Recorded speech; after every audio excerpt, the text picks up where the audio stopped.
My capstone presentation is on the importance of accurate fluid balance management, taking a look at the accuracy of documentation of intake and output.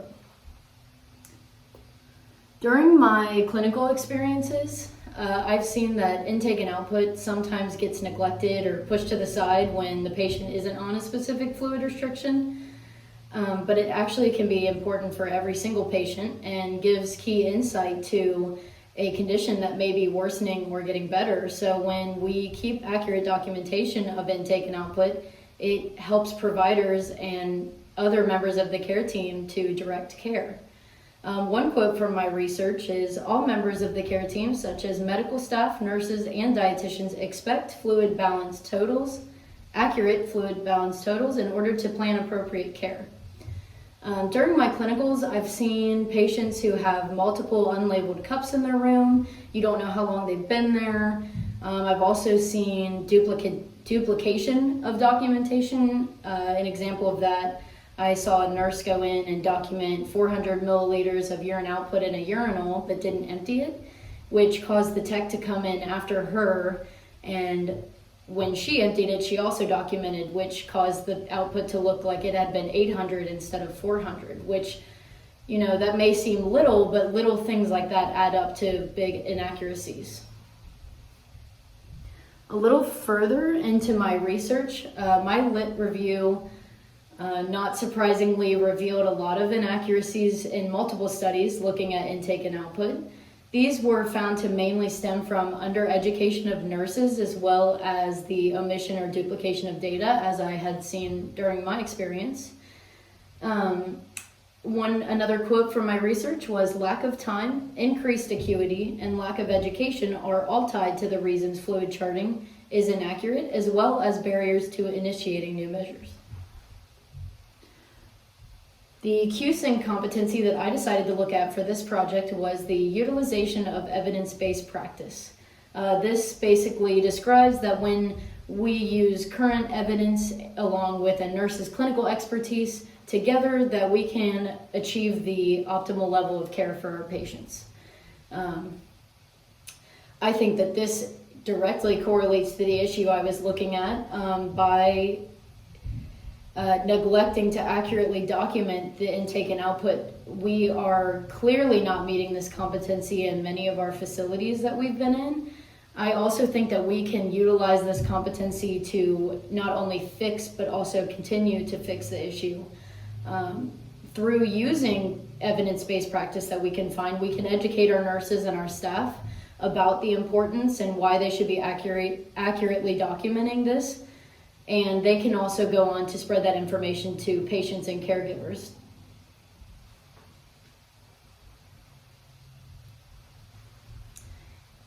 So getting into my implementation plan for the project, I would like to start implementing by educating the nurses and the staff.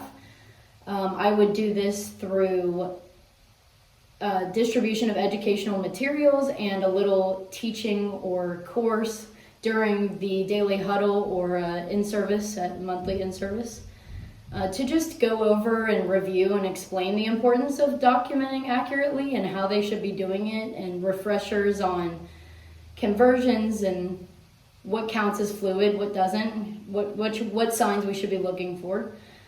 And then I would also, during that educational time, introduce a newly developed fluid tracking tool, which I will touch on later, and also expectations of use for that tool. I would also make an educational flyer to distribute around the unit with reminders and quick references based off the education provided. And then lastly, would include expectations for patient education and involvement in the tracking of intake and output. 2 nursing goals that I created were that nurses will feel more confident in their knowledge and abilities to accurately assess, document, and interpret their patient's fluid balance status. And also, nurses and assistive staff will implement the use of the new fluid tracking tool into their everyday care of each patient. Going a little deeper into the involvement of the patient in the fluid tracking, I think that the inclusion of patients in intake and output documenting or tracking has several benefits to the facility and the patient. First and foremost, by the patient being able to track their own fluids, it's going to lead to higher accuracy of measurement. At least on my floor, I have a lot of independent patients who use the restroom independently all day. So by them being able to track, it'll help the staff keep an accurate record of that patient's output for the day and input. Also, I think more importantly, by including the patient in the tracking, it promotes a sense of independence for the patient and giving them some involvement in their care management while in the hospital. And also by having the education and the tools to track their fluids, this will help them manage their conditions after discharge. My plan for educating the patients, first and foremost, that this education should begin at admission. We teach about using the call light, different measures for safety, and we should also be teaching about fluid balance management from the time that they get to the hospital. There at my facility, they have a hospital provided educational document that's 3 pages called Fluid Restriction that can be given to patients. This goes over what counts as a fluid, what doesn't, how to track the fluids, how to track your weight. It goes over very simply and nicely for patients to understand what this means when we want them to track their fluids. There's also an Elsevier video available through the facility called Monitoring Fluid Intake and Weight. This can be played after the educational session by the nurse to kind of solidify those ideas to the patient and give a visual demonstration on how to track their fluids. And then also to conclude the educational session, the nurse should introduce the fluid tracking sheet to the patient and explain how the staff will be using it, how the patient should be expected to use it, and then how this will lead to better care for the patient. And then just to go over one more time, my materials for implementation needed would be to first look at the current facility policy on fluid balance management to kind of incorporate those ideas from that current policy into our teaching. Create the informational flyer for the unit, to create the fluid tracking sheet, and then also to gather the patient educational materials. Here's taking a look at the current facility policy on fluid management. I won't read the whole thing, but a couple points that I found interesting were that it actually, Part A under procedure, it says, mentions the importance of including the patient in fluid tracking, and then also it states that there should be an intake and output form placed on the bathroom door of each room. And this is something that I have not seen implemented within my facility, so I found it interesting that my research led me to a similar place and ideas of fixing this issue that were already listed in the current policy. Here's my fluid tracking sheet that I created. It has many different columns, including date and time, the milliliters of intake and output, and then also an initial column and charted column. This is to be used in every room for ease of documentation. I developed this after talking to the nursing assistants on my floor about what they felt were the barriers for them on not accurately documenting the intake and output. And they described to me that sometimes they don't have time to log in and chart right there in the room. And also, if they don't have time to chart, it's hard to remember numbers from 8 different rooms that they had been to on their output. So having something like this to quickly jot down some numbers, they felt would help lead to higher accuracy of documentation. So quickly how it would work is, let's say someone observes 800 milliliters of urine output at 8 a.m. They would, at 8 a.m., they would write down the date and time. They would write down what they observed as the output and then their initials in that column to say that they're the ones that witnessed and documented that output. They would not put a check in the charted column if they didn't have time to chart it, and then whoever comes in behind them, or if they have time to go back and check it, they can put a check mark when they chart it in the fluid balance chart within the system. This is something that could be added to the end of day shift responsibilities of the staff. to make sure that at least within their last 12 hours that everything's caught up and checked off and charted.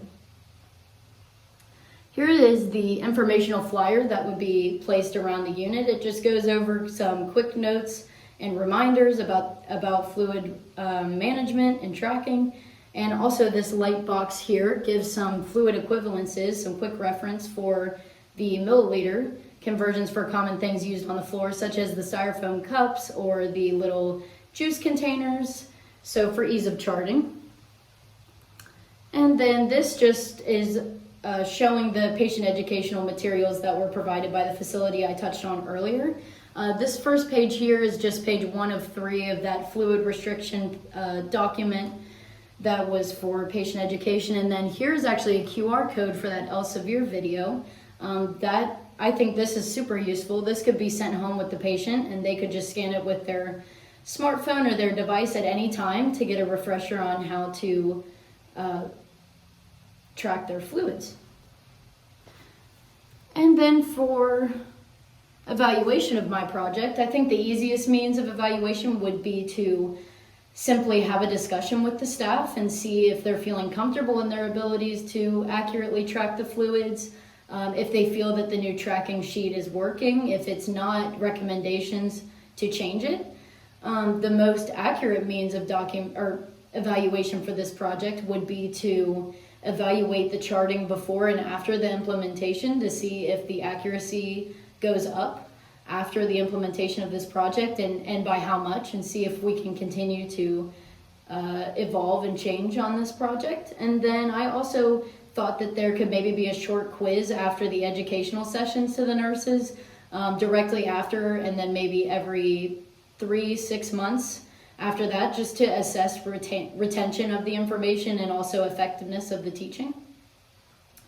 And so just to summarize, fluid balance is something that's important to every patient and their care. It's something that currently is being neglected in many facilities, not only here, but studies revealed around the world. So hopefully by starting to find means of ease to document quickly, but not having to chart right at that second, but still holding the staff accountable, will lead to some higher accuracy of documented fluids, which we found can then lead to better outcomes for our patients. And then here's my references. Thank you.